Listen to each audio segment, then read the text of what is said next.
Hi, my name is Jessica. I became a Baha'i in July of this year. There's no quick answer to what brought me here, but I started to reflect back on what led me here, what really led me here. A little background. This is a photo of my parents on their wedding day. I am half Japanese, half Russian. This is still the most epic wedding photo I've ever seen. My mom emigrated here from Japan, and my dad is a first-generation Russian American. And this is me. I grew up in Los Angeles. I went to an extremely diverse private school where it was a melting pot of every ethnicity that you can think of. But somehow, in one of the biggest and most diverse cities in the world, I was bullied for my ethnicity by members of the Asian community that I grew up with for being mixed race. Some of the names thrown at me were white monkey, Asian wannabe, a bunch of names that I will not share today.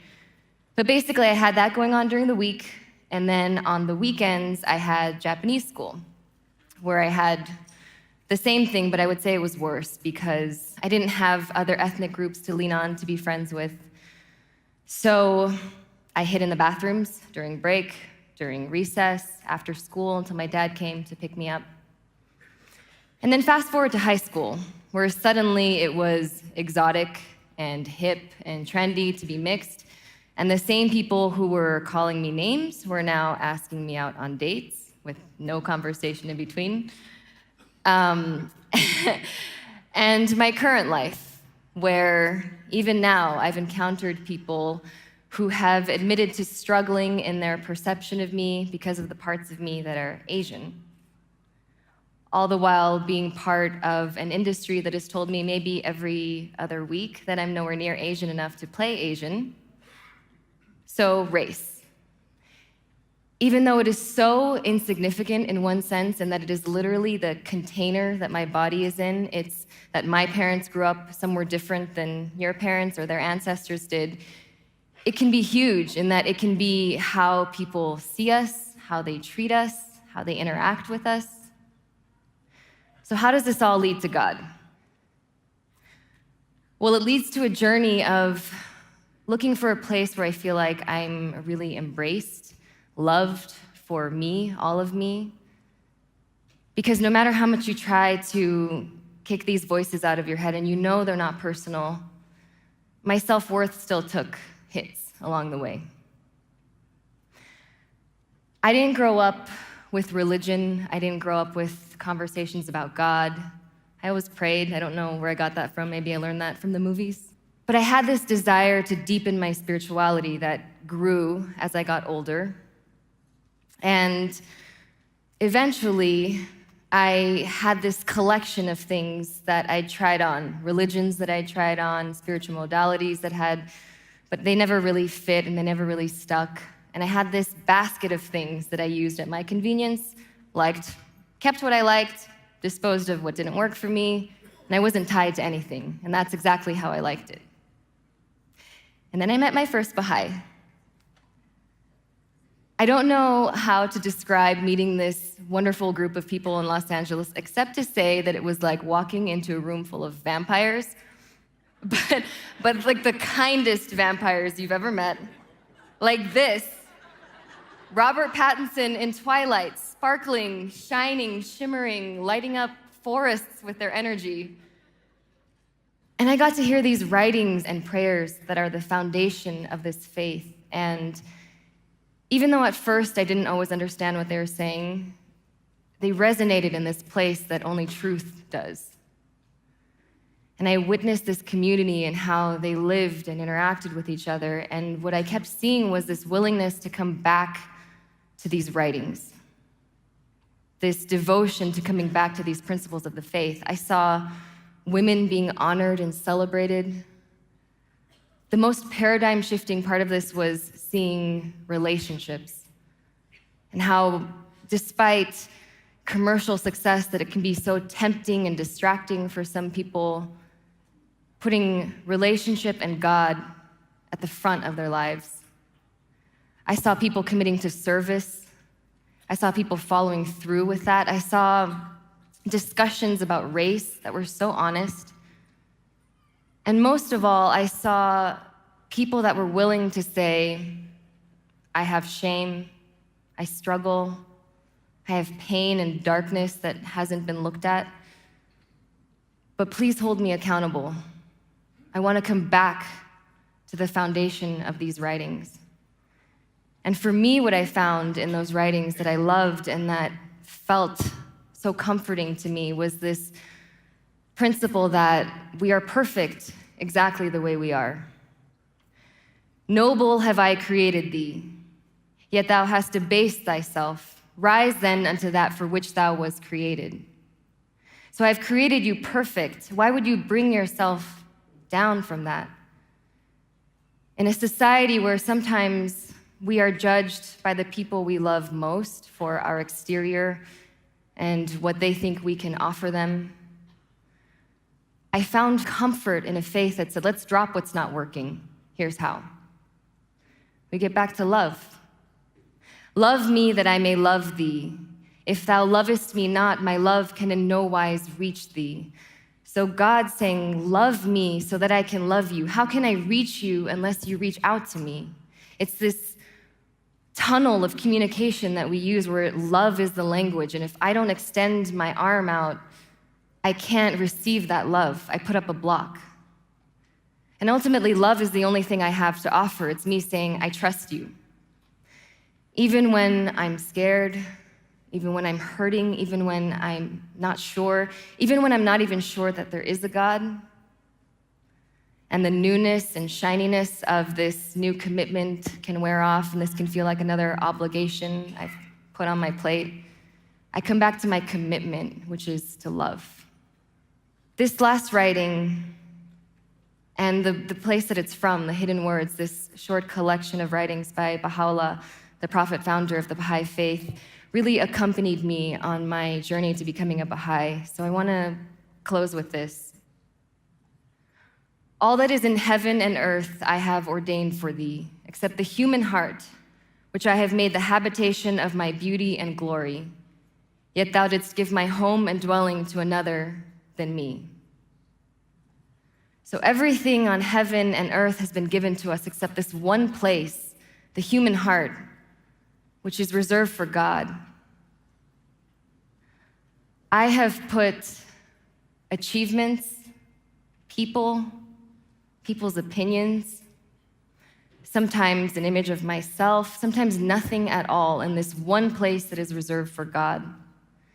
And the thought of me coming home to my own home and not being welcome or replaced or locked out broke my heart. And this self-worth piece that so many of us are trying to lock in, and we wonder why it keeps evading us. And I thought, for me, I can't lock this in until I take care of home. Home being the place where God lives. God being whatever that is to you, divine love, infinite intelligence, energy, all of it. If my home is empty, then it's always going to feel like something is missing, because it is. Nobody's home. And if my home is filled with something or someone else, then it's always going to feel shaky and uncertain, because those things move and they shift. And as they do, I'm going to feel like a puppet whose strings are being pulled. Some days will be good and some days won't. So when I question my worth, I come back to this and I say, well, if God lives here, then isn't that my worth?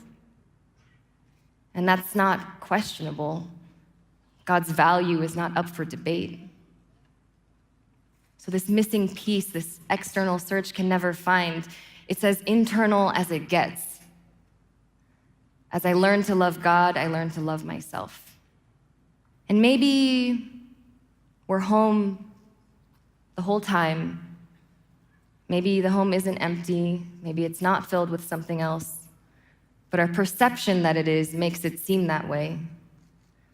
Maybe love is right under our noses, right in front of our face, and we just haven't been able to see it. I invite you, the next time you feel challenged by someone, whether it's because of something that you don't agree with, or maybe it's the color of their skin or something about the way they look is unfamiliar to you, and it makes you feel uncomfortable. I invite you to look inside their home, where God lives. Maybe they can see you. Maybe they can feel you, see them for who they really are. And that journey to self-love, self-worth, and ultimately to God can be that much kinder.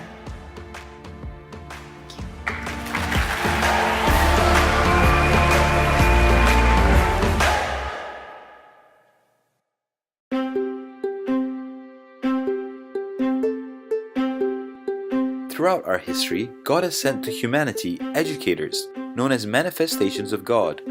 The teachings they provide have enabled mankind to advance spiritually and embraced arts and sciences. These manifestations have included Abraham, Krishna, Zoroaster, Moses, Buddha, Jesus, and Muhammad. Baha'u'llah, the latest of these messengers, explained that the religions of the world come from the same source and are in essence successive chapters of one religion from God. Baha'is believe the crucial need facing humanity is to find a unifying vision of the future of society and of the nature and purpose of life. Such a vision unfolds in the writings of Baha'u'llah.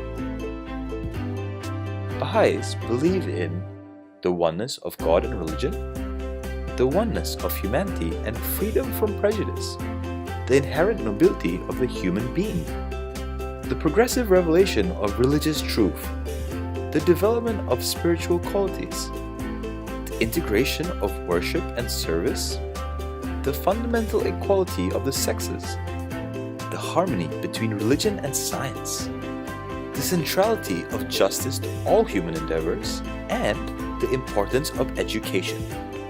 Baha'is try to define their inner lives in accordance with the teachings of Baha'u'llah. The community to which they belong is one of learning and action.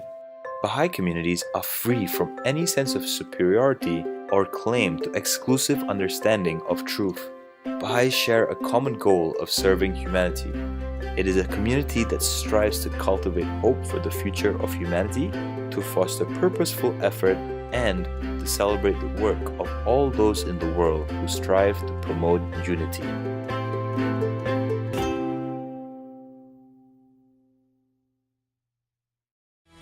When it comes to religion, South Carolina has its share of churches, from Baptist and Catholic to Methodist and Lutheran. And while it's no surprise that Christianity is the most prevalent religion in the state, the second most common might surprise you. Not Islam or Buddhism or Judaism, it's the Baha'i Faith. Mandy Knoll explains in an in-depth report why a time of civil unrest in our state led to a surge of new followers for the faith that flies under the radar.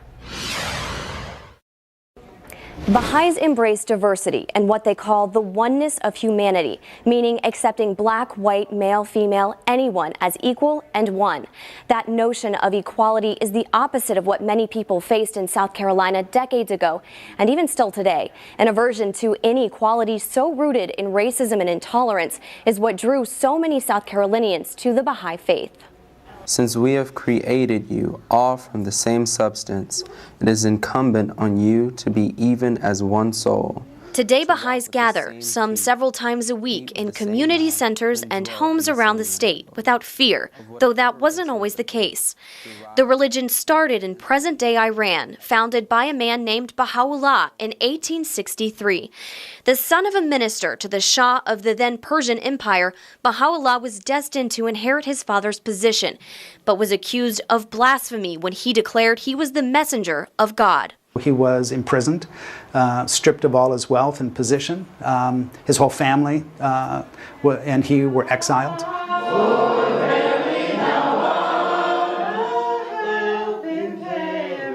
Baha'u'llah and his teachings survived. The basic teachings of the Baha'i Faith are that we believe that there's one God, there's one Creator. They believe the many religious teachers throughout time are, like Baha'u'llah, manifestations of God for that time period. We see them as coming at different stages in history, different periods of time. None of them overlapped in their missions. Fast forward to the 1900s, a time when segregation was not only rampant, it was law. The Baha'i Faith was initially introduced in South Carolina in the early 1900s. Then things started to change as Jim Crow laws were struck down in the mid-1960s. There was a tremendous upsurge in interest in the Baha'i Faith in the late 60s in particular. As the civil rights movement took its hold on the country, people gravitated to the Baha'i Faith's core values, the oneness of humanity and embracing diversity. I grew up in a Lutheran church, very strong, went to church all the time. But Margie Nelson didn't like what she saw when times started to change. I was very concerned about justice and injustice, and knew that some African American members who were trying to join our church, and they did, but some of the people at the church really did not like that, and that didn't make sense to me. I became a Baha'i in 1978. It wasn't easy for Baha'is in South Carolina. If it would not have been safe for a group like this to gather, a number of decades ago. A very present danger presented itself for anyone who strayed from the norm in a time when laws had changed, but who it was acceptable to be seen with had not. The building was shot at. We've had dead animals left on the grounds. All sorts of rumors of what took place out here because there was mixing of races.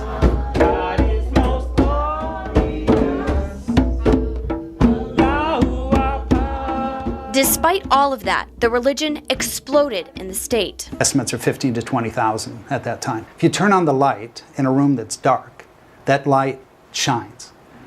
That was the Baha'i Faith in South Carolina, focusing on the oneness of humanity.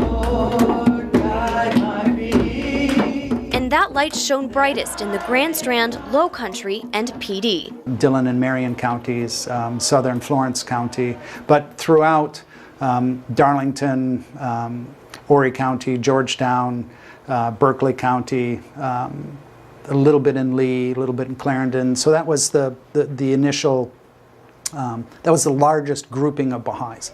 To further outreach in the community, promoting love, peace, and unity, 90.9 FM, Radio Baha'i. Radio Baha'i hit the airwaves. I like that song, Smile to Shine. It's all about finding music that is uplifting, positive, and it creates an atmosphere of unity among, hopefully, the community. Stay tuned. We'll have the music coming up for you. Ernest Hilton plays a blend of music. Turn on Radio Baha'i, and you may hear Tim McGraw, Kelly Clarkson, Pharrell Williams, and Beyonce songs, along with some gospel and jazz. Hilton has been a Baha'i for decades. And I sort of just kind of wandered inside and talked to someone about the faith. Who are you? What do you do here? And what is this Baha'i Faith was all about? He says he just found what he was looking for. Diversity of religion, and also talking about the love of mankind and how they can be unified. Even Baha'is from younger generations. I have been a Baha'i for my entire life. Like Khadijah Gore say, the same values that attracted her counterparts generations ago are what keep her invested. Everyone is equal.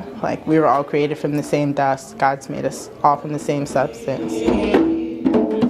She's part of the Baha'i Youth Empowerment Program. She was raised in Conway and is spending a year between high school and when she will start college to work with youth in Charleston. To start junior youth groups or children's classes or places where you can have devotion and pray, and just building up that community. They don't have a church that you would recognize because they don't have clergy. The Baha'i Center in Conway is home to worshipers from Hemingway up to North Carolina. And they don't have car washes and bake sales to raise money. The only money Baha'is accept is not from outside donations or the federal government, but from other Baha'is. In the studio, Mandy Knoll for WMBF News. Beware, this video is going to be in English and not in German like our other videos, but still, it's going to be awesome.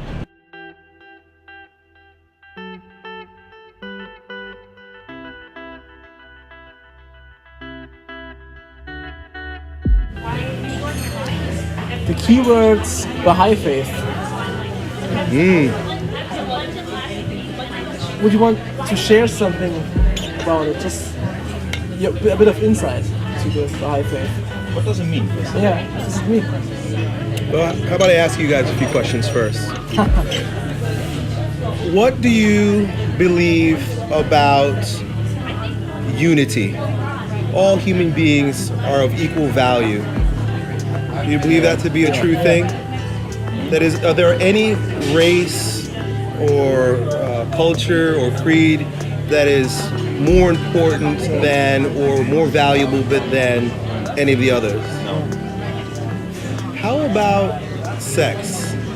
Are women and men somehow of different value? You know, do women hold a lower station than men? No. How about religion? Would it be nice to imagine that all religions are actually one, and that although they're fighting with each other over the surface, implications, that if they really would just stop and listen to one another, that they really are all honoring the same God within? And that if each one of those religions actually listened to and followed the teachings of their prophet or their teacher or their manifestation, that people would probably start teaching, being nice to each other. People would probably actually follow the golden rule all the time for everyone. Another question. What about science and religion? Today we find ourselves in a place where quantum physics is a brand new field of physics, of science, that if you spend some time speaking to a quantum physicist, he's going to say a lot of things that sound like a mystic. It's omnipotent, it's omnipresent, it's here, it's there, it's timeless, it's beyond space, it's beyond time. These are all truths. When I began reading the Baha'i Faith texts, all I could read was pure truth. Because everything that I'm saying to you right now that we all nod our head and agree to are the principles of the Baha'i Faith. The oneness of humanity, the elimination of prejudice and racism of all kinds, the oneness of religion and the end of religious strife. Let's stop the shit. The equality of men and women, the harmony between science and religion, the equality of opportunity for abundance. We live in a time where there's some people that have such disgusting wealth, so much so that it sickens them. They're sick with wealth, and there are people who don't even have clean water to drink. These are all the truths of how we are to proceed into the next phase of humanity. It is very clear that we are living at the end of times and at the beginning of a new time. With each cycle or dispensation, God gives us a teacher. Jesus, Muhammad, Buddha, Krishna, Zoroaster, Moses, these are all teachers that come and show us what is required for humankind to go into its next level of maturity. Baha'u'llah is the manifestation or the teacher for the golden age, for the age we're moving into now. In 1844, Baha'u'llah came with his message. Hello everybody, today we're going to talk about the resurrection of Jesus. The story goes a little something like this. Jesus was sentenced to death and hung on a cross where he died. His body was placed in a nearby cave and a rock was put over the entrance to prevent anybody from tampering with the body. After 3 days, 2 women went to the cave to prepare the body for burial, and the rock had been moved. Suddenly an angel appeared and told them that Jesus was no longer there, that he was alive, and they should go tell his disciples. They went and told them, and the disciples ran to check for themselves. Sure enough, he was gone. Over the next few days, Jesus began appearing to his closest followers first, and then to large groups of believers. After 40 days, he ascended into heaven to claim his kingdom. Now this is one of those stories that I had heard since I was a little child, and it always seemed amazing and miraculous. But a funny thing happened, and it's happened to me with many Christian stories and traditions. I began reading the Bible for myself, and realizing that there were some inconsistencies. Things that I wanted answers for, but can never get because, well, the answer always seemed to be because anything is possible with God. For example, Christian tradition says that Jesus actually went to hell during those 3 days after he died. But while he was hanging on the cross, he said to the man next to him, "Truly, I tell you, today you will be with me in paradise." Well, that seems pretty clear right there that Jesus was planning to be in paradise on that day. Not in 3 days, not in 40 days, but on that day. Then Jesus appears again, and nobody seems to recognize him. Why didn't they recognize him? This is somebody that they spent every day with for years, and in theory, his body should have been pretty roughed up from his trial. That's something you would notice. There are also several times that Jesus will just seem to appear in a room or on the side of the road and disappear as quickly. Now, last I checked, a physical body can't just vanish into thin air. And lastly, when Jesus ascends into heaven, he just floats into the sky and then vanishes into heaven. What? Okay, first off, no matter what your idea of heaven is, I think we can all agree that it's part of the spiritual realm. It's not a place where a person's physical body goes. I think that we also all know that it's not up in the sky. Now, I don't claim to know where it is or how it works exactly, but I'm pretty sure that it's not floating around in our atmosphere. Now, like I said, there are answers to all of these questions, but they usually equate to, well, God can make it happen. Is there a more logical answer out there? Well, one of the core tenets of the Baha'i Faith is that religion and science have to agree. And it gives an answer that actually makes sense. Here's how it goes. When Jesus died, his spirit did in fact go to paradise as he said. When he returned to see his disciples, he returned in a spiritual form, not a physical form. That's why he looked different, why his body wasn't covered in wounds, and why he was able to appear and disappear at will. At the end of 40 days, when he ascended into heaven, it was his spirit returning to the spiritual realm. That's it. Pretty simple, right? This would be the same type of form that the angel took when it appeared to Mary. This leaves one final question. What happened to Jesus' physical body? Well, I've heard several different theories. Maybe God did something with it, or maybe somebody moved it.